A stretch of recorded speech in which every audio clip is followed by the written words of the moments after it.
It was back in 2013 that Gemini Syndrome made their debut into radio play and became a staple of the rock festival scene with their debut album Lux, spearheaded by the single Stardust. Since then, the band has earned an extremely dedicated fanbase in a short time due to the group's fantastic live performance and deeply written music. Now, after some new members have joined the band, we are presented with their second of a trilogy of albums. Their debut album Lux, meaning Birth, will be followed by Memento Mori, meaning Remember We Die.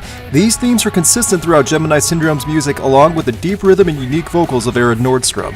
While not exactly cradles of filth levels of depressing and dark, Gemini Syndrome is capable of bringing the mood down and making you think through relatable lyrics while still keeping the speed and volume up. This is due in part to the fantastic rhythm section of Brian Steele and Alessandro Paveri.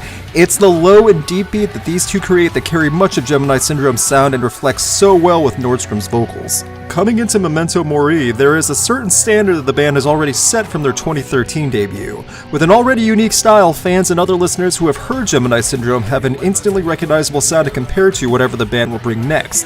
The thematic level that the band is capable of bringing will be expected by many sinners, as they are called. The opening track, Anonymous, with its accompanying 360 music video, puts aside the questions on if the band will continue the same deep thematic elements of self-reflection and thought. It's instantly recognizable and what sinners expected from the band.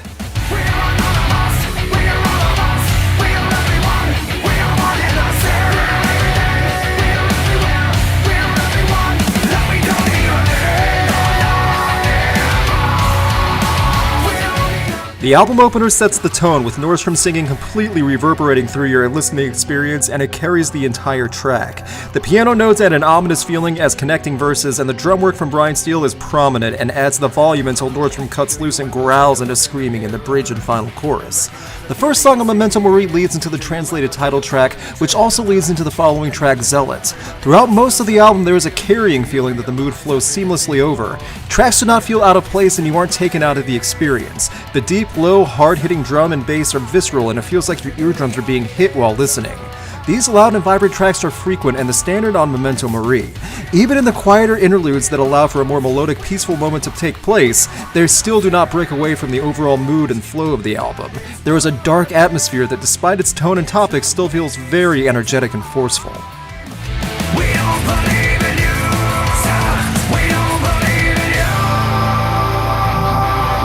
Taking the meal from the beggar, it's already rotten and he doesn't even need it. Who needs a sheep to be the shepherd? Well, there's a way. The drive from verse to chorus in songs like Zealot, Sorry Not Sorry, and Awaken have this gradual build that makes the high points feel like big moments. It doesn't have the standard rock feeling as much as it has a true build-up and climax of each song, whether that's a few lyrics, a full chorus, an electronic effect, or a vocalist screaming his throat out. The only drawback of the album is that when listening from beginning to end, you will feel a zone-out effect. The deep rhythm and overall mood when played for too long will cause you to forget which song you were listening to after a while, especially in the second half of the album. Even when that happens, though, it still doesn't take away from the overall feeling of the album and doesn't lessen any element in the music.